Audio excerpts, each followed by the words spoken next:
Denise Gwen. Reading aloud for you from my novel, His Christmas Eve Proposal, Book 3 of The Medicine Women of Alaska, Chapter 31.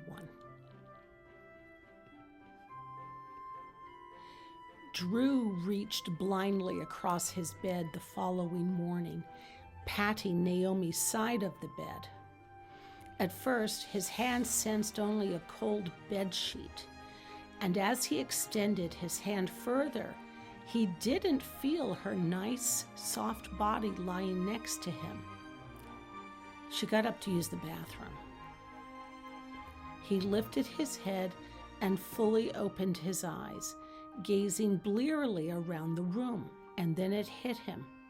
Not only was Naomi not in his bed, but she was also no longer in the cabin. All her things that she'd strewn around the room were gone. Drew rolled over onto his back as a wave of despair washed over him. She'd left him, just as Danielle had. And it was a telling indication as to how lonely he'd become, because he'd already started to think of the opposite side of the bed as belonging to Naomi. And now she wasn't there, and what's more, she wouldn't be there. The damning thing about it this time was that it hurt worse than when Danielle left him. He'd been relieved by the time Danielle finally left. She'd been so angry and so mean to him, and she'd said several times that she was leaving, and when she finally did, he had to admit, when she'd finally summoned up her nerve and left, his spirits lifted. He might be lonely, yes, and he might be unhappy that his marriage failed, but to be spared from that swarming sea of negativity raining down upon him day after day, yes, his spirits had actually lifted. But not with Naomi. With Naomi, Drew felt the pain of promises unfulfilled, of a life he knew in his heart they could have enjoyed together. He felt her absence keenly. Until she'd arrived, his life had been plodding along on its usual daily routine of tending to patients, helping Paul whenever one hapless tourist after another got stranded on the mountain, or whenever some situation called upon him to help his brother or anyone else who happened to need it.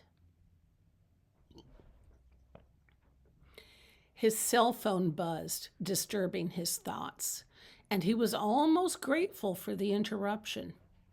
He reached over and grabbed it, hoping it might be Naomi, and was disappointed to see his brother's name on the screen. He clicked it on. "Hey there," Paul said. "I called your office and Phyllis said you hadn't arrived yet, and I'm sorry if I'm waking you up." No, it's fine. I'm up."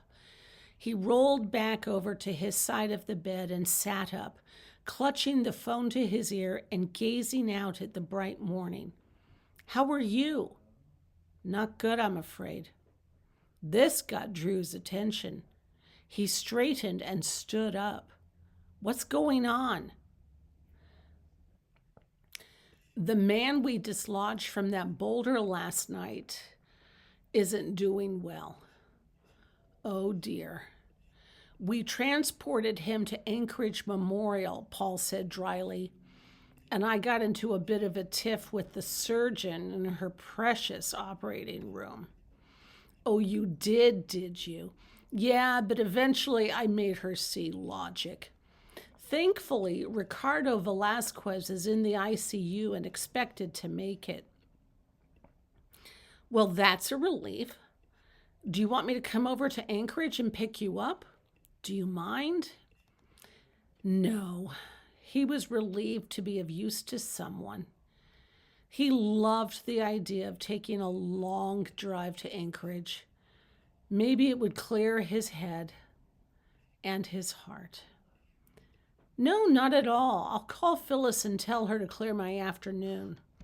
That'd be great, Paul said. I need to get back to the mountain and the resort up there right away anyway. How come?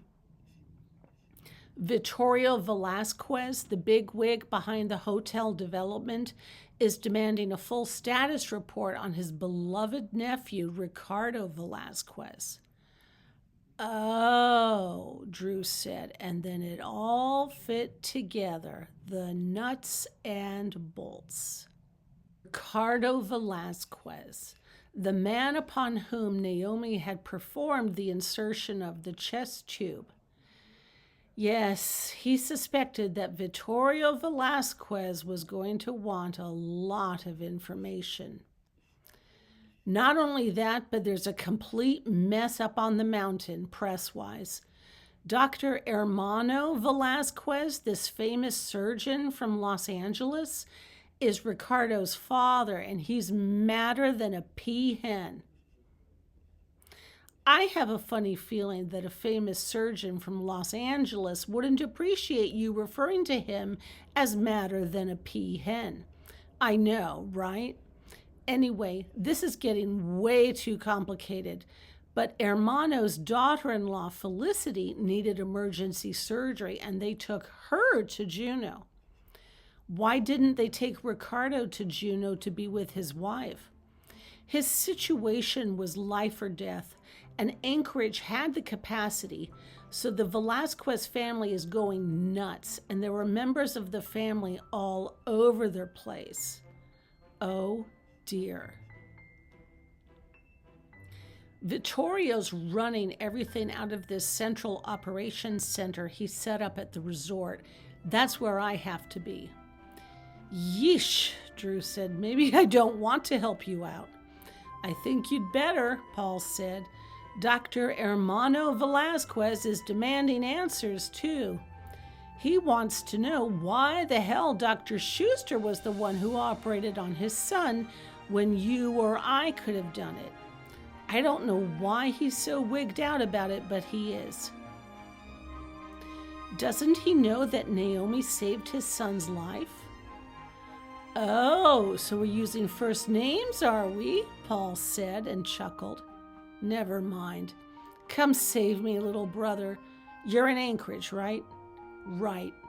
Paul was laughing as he hung up.